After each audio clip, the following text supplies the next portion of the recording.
Hello everybody, I'm Chris. Hi guys, I'm Jen. So I'm here with my sister, and today, since today's the last day of the event, we're gonna go through all the story things and read them. It's gonna be like a read aloud, and we're gonna have like some conversation about like, oh, what's it about? Because honestly, like when playing the event, I just skip through them and don't read them at all because it's a waste of time. But now we're gonna read through it and see what is it actually about. Hopefully with this, it'll be a little entertaining for you guys. I know, yeah, it's something you just leave in the background. It's gonna be like bad voice acting, but I mean, if you're curious. I think we're gonna make it into like several parts. We're gonna do Vernerable. See, it's over here. Venerable. Venerable? I don't even know what that means. I'll look it up. So yeah, we're gonna be reading all these story things. We'll start with Venerable Moon, and then so 6 parts, and then we're gonna do the mainline story later. So yeah, this is something you can probably like put in the background, or nothing at all, or don't even watch it. Okay. Jennifer, you do that. Okay. Row upon row, white candles flickered in the gloomy tatami room. As the orange-yellow flames leapt, people seated themselves, their clothing rustling in the silence.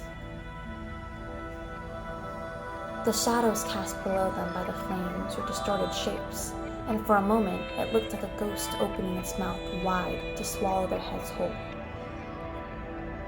But whenever someone looked at the shadow, everything turned back to normal. An ethereal, female voice fluttered in the air, and a thin hand reached out in the dark room, beckoning. Come, come. Tell the tale you wish to tell. The man who walked into the room looked a bit tongue-tied. He looked around at the darkness and gulped. Can I really? As long as your tale is a universal truth, you may find the fantasy you seek here. The woman's voice was haunting, and although it remained flat, it still had a strangely chilling quality on the summer evening. The man's breathing grew hurried. Even in the slight chill, beads of sweat formed on his forehead.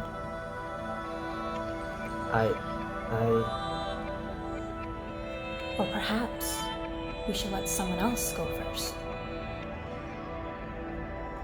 No, I'll go first.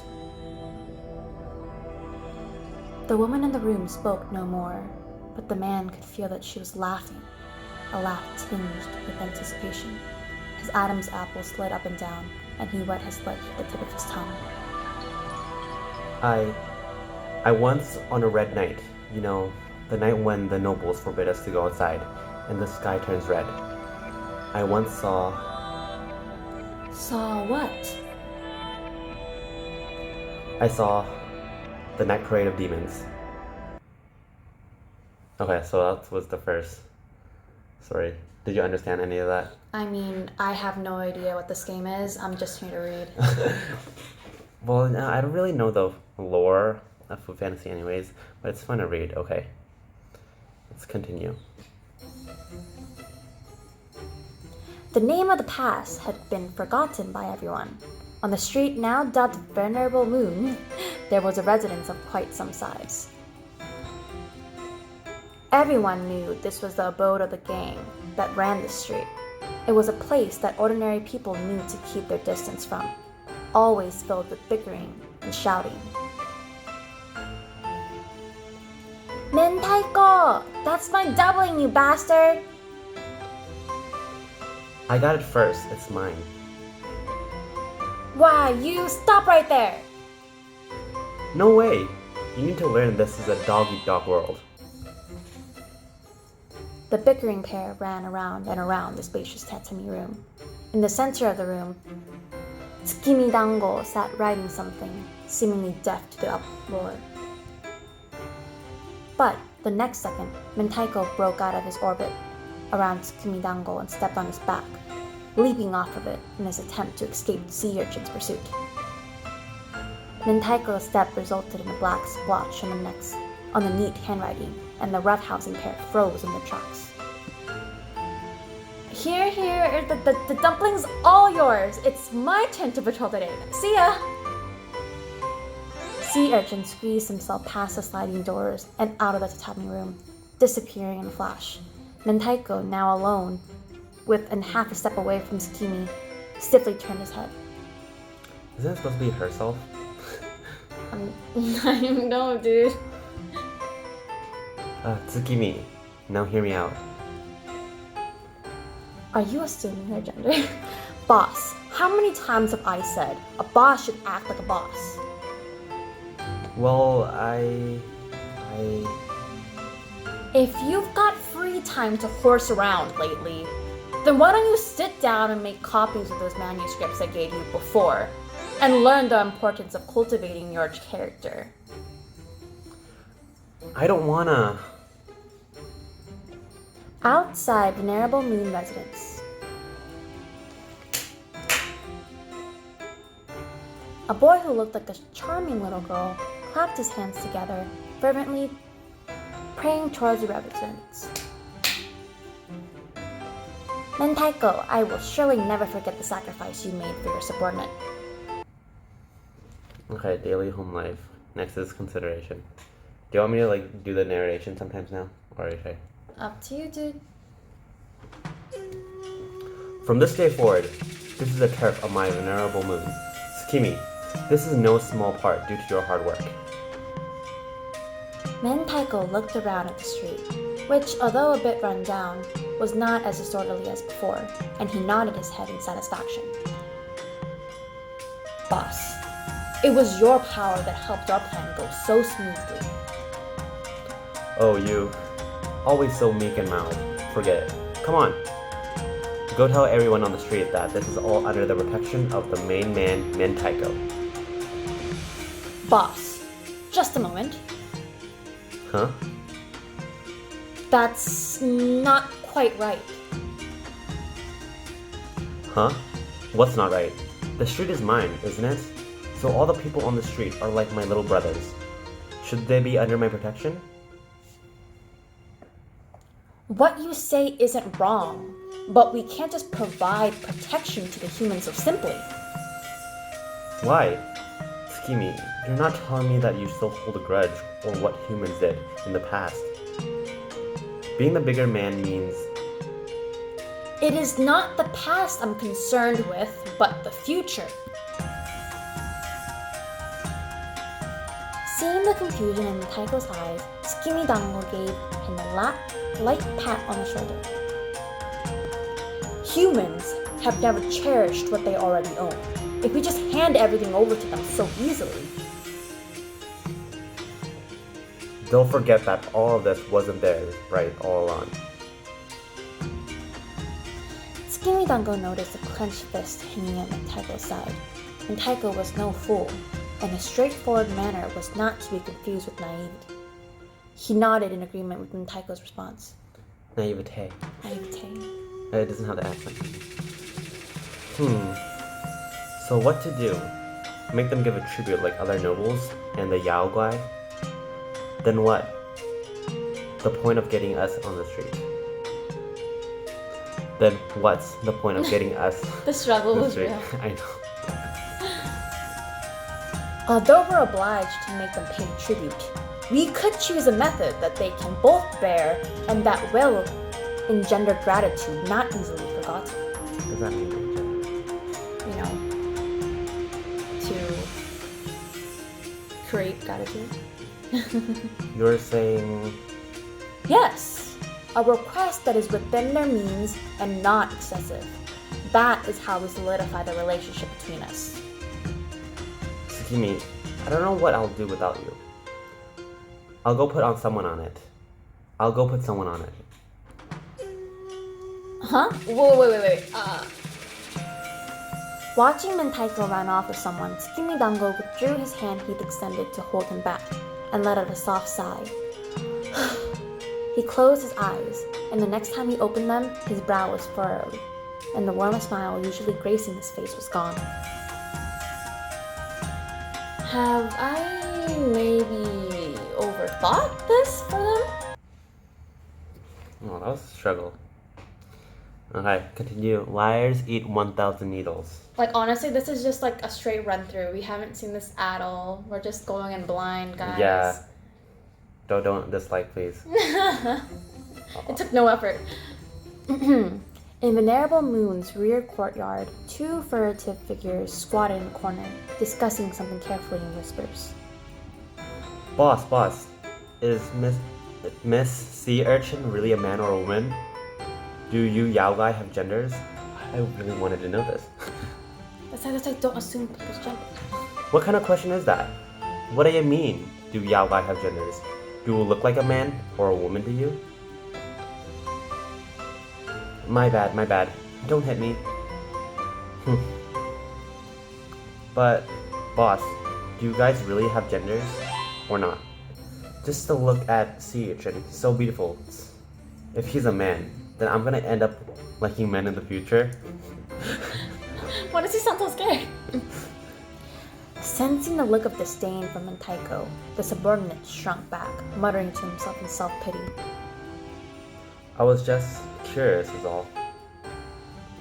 Although our genders are usually determined by ourselves, so someone like Sea Urchin, oh, if Miss Sea Urchin is a girl, then I'll definitely declare my love for her. Oh my god. Boss, what's with that look? Everybody is born with a heart for love. Miss Sea Urchin's hatred for men is most certainly because she was hurt by someone before. I'll definitely treat her right. And never let anything like that happen to her. Or him. Boss? Where are you running off to? Did I hear someone say they want to declare their love to me? A shadow like strands of hair extending from Sea Urchin's feet gradually enveloped the young man in the corner. On Sea Urchin's face was a dazzling, yet also terrifying smile. You'd really set your sights on me? You must have guts. I... Remember what you said. You're going to treat me right and never abandon me. A liar must swallow 1,000 silver needles. Ah! I can feel the fear emanating from you. Oh, wait, I was wondering, yeah. Male or female? Okay, so Monster Tail Needle Woman. No, because you literally said like, oh, is it supposed to be here? Yeah. Yeah. You just literally said that. Okay. The flickering candlelight danced and flashed. The trembling man looked around the still, empty tatami room and breathed heavily.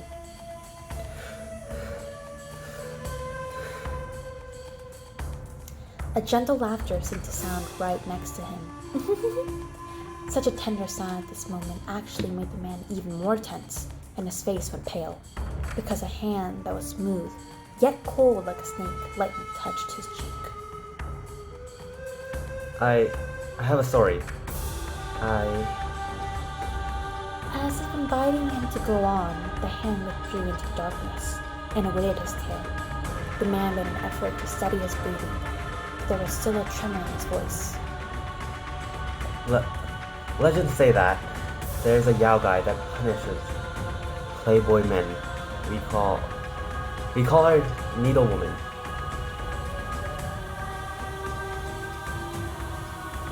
Wooden shoes struck against the ground, making a clip-clopping sound. After the sound of heavy breathing came the sound of hurried footsteps. The man was running with all his might down the spacious street. Wow. Or one could say, running away. The man stumbled to the ground, his panicked feet in the end preventing him from escaping that hair scattered in every direction. The silky soft hair now slowly gathered itself together, forming the stiffest of daggers. I was wrong. I still love you. I really do still love you. I'm just not used to you turning into this form, that's all. A liar must swallow 1,000 silver needles. Suddenly, thinking of something, The man watched the maiden drawing closer to him, step by step. In the moments of extreme terror, humans will always produce some clever idea. The wooden door! Yes, the wooden door. The man scrambled and crawled behind the wooden door, and that figure abnormally radiant man stopped, her feet at the sight. The sharp hair struck through the wooden board surrounding the man, but strictly avoided where the man was. After a terrifying silence, with the sky already turning faintly light, the man cowering behind the door with his head in his hands slowly looked up. Thank goodness she left.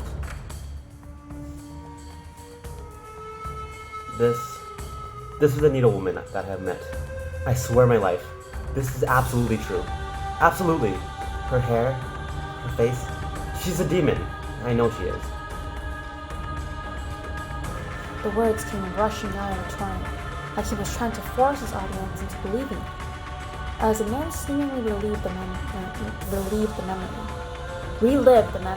he wrapped his arms tightly around himself. Back then, those hairs brushed past my body. So, you did, like the legends say, hid safely behind the wooden door? Yes, that is the absolute truth. The woman chuckled softly again. Then suddenly, a blast of cold air came. It was as if someone was blowing lightly into his ear, but this air extinguished the candle in front of his man. Your story is accepted. I still don't understand. Well, let's continue. Okay. For Mentaiko, this is probably a thing of the distant past. Back then, perhaps by a twist of fate, he came to this little village, which in the future would become known as Vernerable Moon Street. It was a village of less than 100 people, all growing crops to survive, the barren soul just barely able to sustain life. He was just passing through when he ran into a food souls praying for the villagers. Hey, are you the boss here? Don't act dumb. Are you or not? If so, then fight me. If I win, then you're gonna be loyal to me. Boss! Mr. Mr. Tsukimi just said yesterday that we're not ready to expand so much territory. We won't be able to protect it. Huh? You're that little Highness Mentaiko that everyone talks about, aren't you? Oh, you know of me? Well, yes, the little Highness Mentaiko, picking fights far and wide. What are you trying to say? I can give over the rights to this territory to you, but I wish to protect it myself. Huh? Is that not alright? I don't want to leave it here. Weird. Okay. That was quick. Beat up all day. Hey, good for nothing. Come out. The massive rock cave rustled and shook with a kick from Mentaiko, kicking up dust. Meanwhile, the owner of a pair of eyes, hiding behind a boulder, looked out on the two people outside the cave and roared. You think I'm an idiot? You two are here. How can I beat you? So you have enough self-awareness to know that you can't beat your main man here.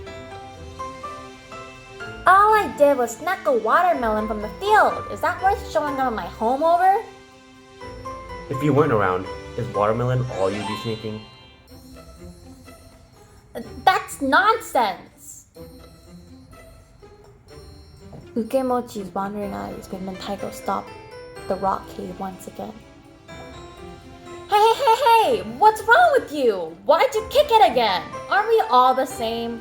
At any rate, the humans don't like us. And they don't like you either. Yet you protect them. What a joke. You... What? Did I say anything wrong?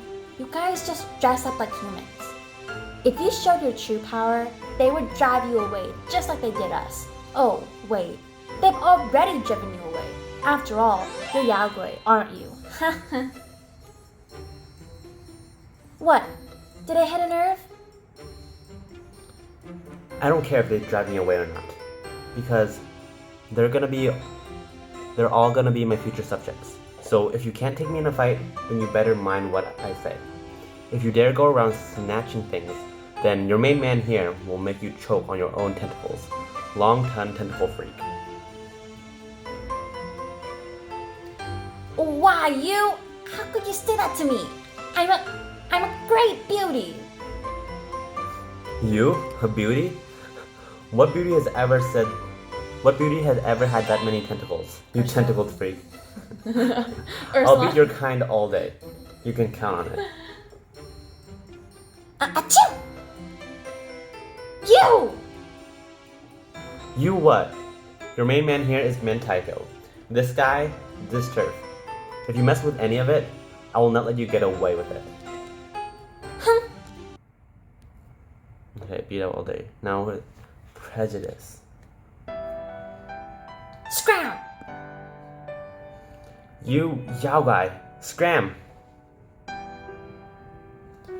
If it weren't for you, Yagui, the monsters would never bring disasters upon us. Scram! Huh? What's wrong with you all? If it weren't for the boss, you would all be dead at the hands of those monsters. If he never came, then the monsters wouldn't come either. That's right. He's a monster too. Monster! Hey, you people. What's going on here? Boss, That's no excuse. But... what are you doing? You're not going to listen to what I say now? See? They're chicken! Scram! Out of here. Scram. What are you looking at? The shouting villagers were cowed by Mentaiko's suddenly vicious glare. They stepped back, perhaps because of the not yet decomposed fallen angel corpse on the ground, and perhaps because of the display of power Mentaiko had just made. No one dared to continue yelling. Mentaiko clenched the fist hanging at his side, let out a deep breath, and gave one final look at the villagers, both shrinking in fear, yet still harboring hatred in their eyes. Let's go. You're just gonna let them go like that? Let's go. There will come a day when I'll never allow them to look at that. Huh? I'll never allow them to look like that at any of us again. Yes, sir. Okay, Moon Rabbit and then Ghost Woman. Wow, Two left, guys. Let's go. Wow, it's so hard to Honestly, read there'll them. probably be like timestamps where you can just like skip to the story that you want to hear. Ah, okay. Okay, so Moon Rabbit. This is a story that practically no one knows. A long, long time ago, in the sky there was a round thing like the sun. Although she didn't bring gentle warmth like the sun, nor was she bright. However, she was much milder than the sun, and would appear at night when the sun was gone, using her own mild rays to light up the darkness that people so feared. The Yagui, coming from who knows where, cherished her existence fondly, and were eager for her to return once again to their world and embrace them with her mild silver light. But then, one day, she just disappeared. 100 years passed, and Brother and I discovered a new avatar, an airbender named Aang. She was like a treasure, hidden away. None of the Yagui could find her. And so, the Yagui, who once enjoyed drinking wine and admiring the flowers in her embrace, gradually forgot her existence. But there was one little bunny who was always looking up at that wheel of gentle silver splendor. It heard Kaguya's sobs. It remembered Kaguya's existence. It wanted to once again bring that bright moon back into its embrace, even if it was just to take one sip of green tea under her mild embrace. Very nice. Oh, that was just narration. Yeah. Honestly, these are all side stories, and that's the main story. I think the main story would make more sense. But let's read the side stories. So you don't need to hear these stories to get the game? No. But like it has an event, right? And it's optional. It brings lore to the characters. Uh-huh. I guess it's interesting. Okay, so Ghost Woman now. Let's go. Legends speak of a mountain covered with red leaves. This mountain used to be lush with trees, and the whole mountain was flourishing with life. But one day, all the trees withered in the night, as if the entire mountain had been dragged into hell. All around were littered into the corpses of animals unable to run away in time, and every tree was burned to dead wood. While everyone was bemoaning this fate, there came a refreshing breeze, and all the trees on the mountain suddenly revived and sprouted new leaves, except all the leaves were a blood-red color. They say that a goddess came into the mountain, and it was she who resurrected the trees, and that she will also teach the humans some skills. And some people say that a demoness came to the mountain, and if anyone wanders unwittingly into the mountain, they will be devoured by her red leaves and become food for her. Boss, what are you looking at? Oh, it's nothing. Just a mountain that suddenly turned red. I wonder if there are fallen angels there. A mountain suddenly turned red? Red Leaf Mountain? Oh, you know about it? Well, I know a bit. I wouldn't go stirring up trouble with that person if I were you. What's that look on your face for? Now that you put it that way, I'm even more intrigued. Hearing Mentaiko's eager words, the look in Tsukimi Dango's eyes grew sterner. While he was still giddy, Mentaiko caught a glance at Tsukimi's frosty expression and he shivered. Alright, I know. No making too many enemies while Vernerable is still developing. As long as you know. Okay, so we're done with Venerable Moon. Wow. Yeah. So we hope you enjoyed that. Yeah, thanks for sticking, Read along. Like you don't have to watch the whole thing. Like since I don't see anybody on YouTube doing this kind of content. Like if you just want to read it, just like, get rid of all audio and just read the stories. Okay. So we'll be back again for all the other parts. Bye. Bye.